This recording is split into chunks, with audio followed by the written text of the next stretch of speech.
What's up, y'all? It's your boy Zach here. It's been a little bit. It's been about 2 years, a little bit longer than 2 years. It's been an eventful 2 years. I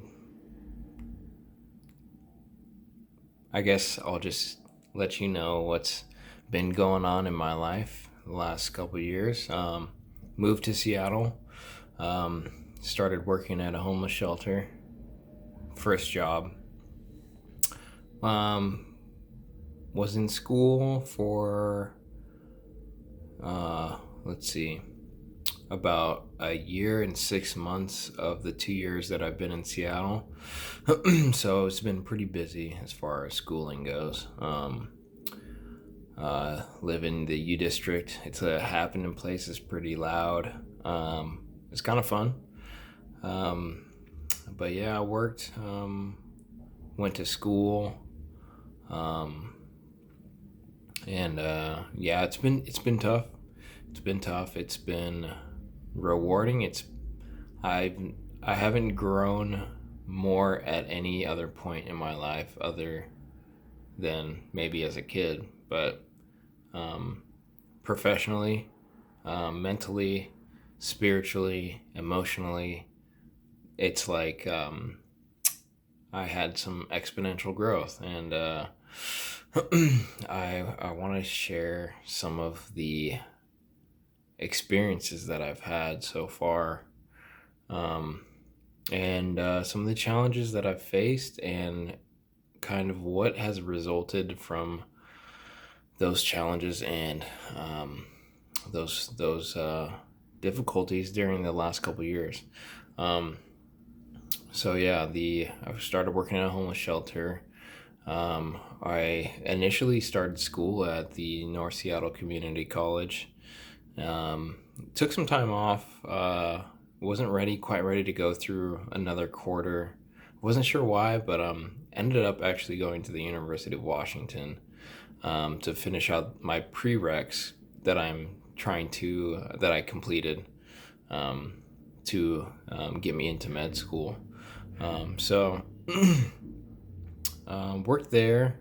It's pretty difficult working with homeless people. I shouldn't say homeless people. I should say people who happen to be homeless. Yeah, it's difficult. It's difficult because of the system that we're constrained by. And I struggled with that, and I struggled going to school and working full time. It was hard. It was difficult. I mean, pardon me. I think since the 2 years that I've been here, I have not had very many fun days. And it started to take a toll on me. But I kept pushing through, and eventually I finished my courses just a couple of weeks ago. And I'm getting ready to take the MCAT, and I'm getting ready to start my applications to med school. And working at the homeless shelter, I was faced with situations that I was not prepared for, and they took a big toll. And what I had to do was I eventually had to get another job, and part of that is was timed perfectly. I was in a situation that sometimes it's just time to move on. And I was at a point where I was no longer being a positive influence. And once I realized that, it was time for me to go. And so I left. I actually took a medical leave of absence. I couldn't go back to work. It was I was hurting. I was hurting on the inside, pretty bad, and I didn't know what to do. So I needed some time to kind of work it out. So um, about like two. So when I first went on medical leave, I really started taking really good care of myself. I had some support from my family, which was good, but I took real good care of myself. I went to therapy. Sorry about the noises outside.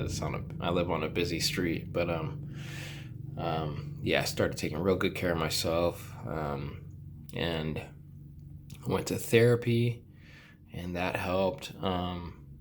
And throughout my life, there was one point where I actually went to therapy before, and some of the resources they had given me had, I'd taken and I'd incorporated them into my life and how I dealt with stress. And this next time, I went. This next time I actually went to therapy. I started. Initially, when I went to the therapy sessions, I just literally just vented. But then after one or two sessions, I really started to work through some of the things that were stressing me out, and I really couldn't figure it out. I couldn't figure out what to do. I was emotionally, I was angry. I was hurt. I was just, oh, I was hurting pretty bad, and you know, working through that, I couldn't figure it out, and then all of a sudden, I'm just like, I just got a feeling, and I was like, I'll sleep on it. I'll sleep on it. And then when I woke up the next morning, I watched a video that was a therapy session of EMDR, and the EMDR is called eye movement desensitization and reprocessing. So basically, you think about your any type of memory that's really causing you problems, and you reprocess it, and you desensitize it. So you are removing the emotional charge that's in that memory, and you replace it with positive emotions. And that's the reprocessing part of it. And it's focused on your eye movement. And if you think about it, it's eye movement that you do when you're dreaming. If you've ever opened somebody's eyes when they've been sleeping, when you're a kid and you're messing with your siblings or messing with your friends, you open up their eyes and they're asleep, but they're just like moving. And that's incorporated in your dreaming, and your mind creates your dreams. So basically, this method is, I like to think of it as kind of like you're in a conscious dream, and you're directing your thoughts, and you kind of communicate with your subconscious. And the first time I did it, the thing that I was dealing with, it was like, whoa, like, I'm not mad about that anymore, or like I'm not feeling so hurt by that anymore, or so trapped. So I kept going to therapy, and I kept working through these memories that I had. And I would go to the therapy session, and I would kind of explain. I was like, yeah, this EMDR, it's like kind of an extension of what I was learning previously when I went to therapy. And what I learned previously was called bilateral stimulation, and it's almost the same practice you stimulate one side of your body and then you stimulate the other side of your body, and you alternate them. And the theory is that the pathways through your brain, they are communicating. Each half of your brain is communicating when you're doing this therapy, stimulating one side, stimulating the other side, go back and forth, and your brain just keeps communicating. And when it was brought to my attention, the way that my therapist described it was that when you're having panic attacks, when you're having anxiety, it's because the two halves of your brain aren't communicating well enough.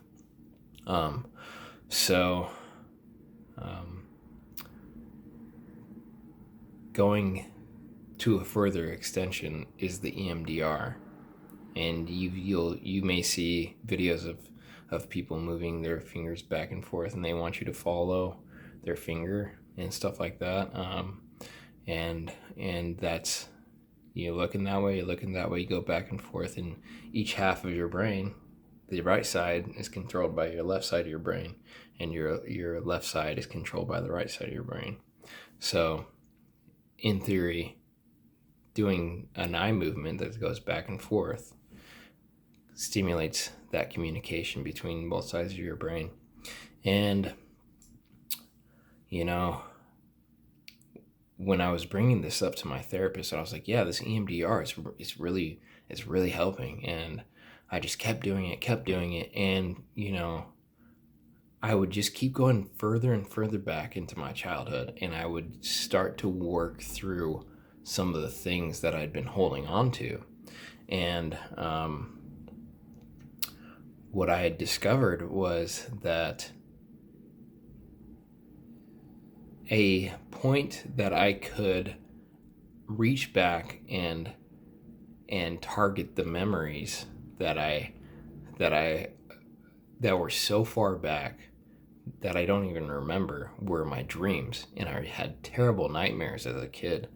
And so I would do the therapy, I would reach back, and I would reprocess those memories through my dreams. So I would think about those nightmares that I used to have, and I'd work through those emotions. And when I did, all of a sudden everything changed. In particular, I got to a point where one of my earlier memories and associated with it was the freeze response. And the freeze response, there were events in my dream that led me to freeze, and it was kind of for safety, so I froze. And when I was doing the therapy, I was doing the eye movement, and I froze when I was thinking about that memory, that nightmare. And then I was like, that was bizarre, because it like totally froze me up. Like I froze solid. And I was like, oh, that was weird. And I kept doing the eye movement back and forth. And this is how I did it. I was just laying in my bed, just moving my eyes around. And when I did, the freeze response kind of dissipated a little bit, and I just relaxed. And then there was a few other dreams that I was also working through. And so when I reprocessed those, and I started to fill it with emotions like I'm free, I'm safe, I'm free.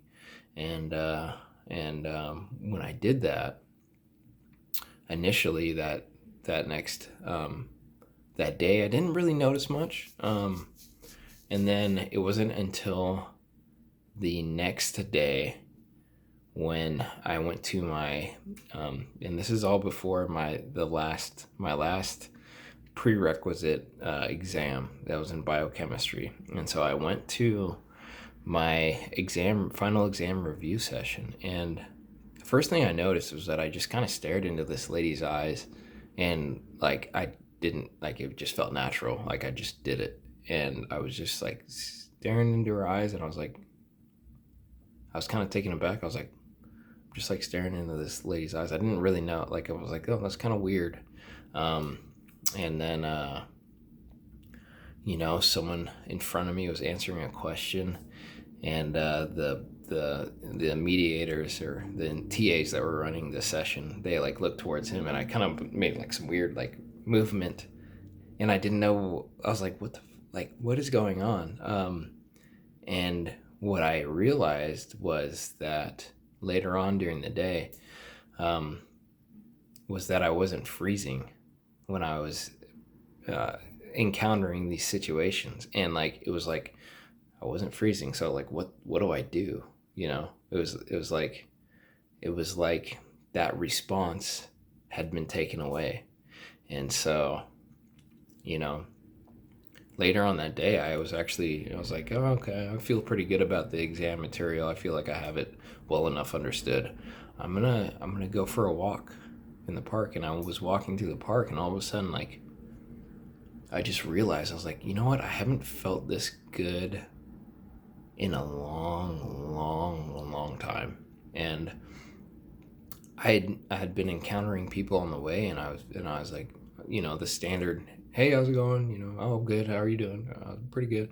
And I was like, that was really nice. That felt really good. I made eye contact with them, and it felt great. And so, it just dawned on me. I was like, I don't know if I've ever felt that good without anxiety. It almost stressed me out that I wasn't having any anxiety. It was like I was breathing for the first time. I felt like I had been reborn, and I was just thinking about it. I'm like, wow, like, people have some messed up things that have happened to them in their lives, and I just realized that I had been living with PTSD for my entire life, and that just led to all sorts of problems, victimization, and just social anxiety, just so many problems that like just like snowballed from that. And once I started to address some of the things that were haunting me from my childhood, was where I could finally step through and continue on in my life in a completely different way. And that was 2 weeks ago. And everything is different. I mean, everything is different. Everything that I'm experiencing is different. And it's like I'm living for the first time. Things are so much more full of color. It's not doled out. I mean, having conversations with people, it's like at a certain point, it's like it's relearning how to function. It's like, oh, I don't freeze anymore. And when I'm presented with something that might be like that I was having a fear response to, and so now I just have this whole nother way of going about living, truly living. It's like when like you're like the little kitten puts its paw into the puddle to test it out, but I'm the kitten and that puddle is the ocean. That's kind of the magnitude and the gravity of what I've just been experiencing the last 2 weeks. My final was on June 11th, so it would have been June 10th that I was starting to feel that, and it is now June 25th, and I'm just now, still taking really good care of myself, still, addressing some other things that, happened in my childhood that left a pretty scarring impression. And each time I do that, I just feel completely different and completely new. And I want to share it with you guys. And partly it's, when I first made videos on YouTube, it was mostly about NoFap, and NoFap is cool and all, and it led me to this point, and this makes it so that I don't even have any addictive urges or necessity for mind-altering substances, alcohol. I don't even feel like I need it anymore. Like, sure, I could smoke a little weed, sure, I could drink a little alcohol, but I don't feel the need to do it anymore. So that's where I'm at. I can totally tell you it's been a 180-degree change of direction in my life, and I want to do a therapy session with you if you want to try it, and I will do it the way that I did it and what actually got that fear response to disappear, and that freeze response, and all those other emotions that I was just holding on to. I want to show you the way to get rid of them. Maybe it'll work, maybe it won't work, but I'm gonna make the video, and if you want to try it, go for it. I think that you'll find that it is relatively easy to follow, and once you get the template for it down, I think you'll be ready to do it on your own and see the changes manifest in your life the way that I'm seeing them manifest in my life right now.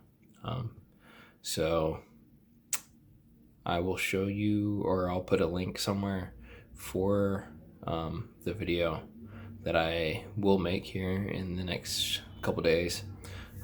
Still kind of figuring out how I want it to look, but yeah, stay tuned and be ready for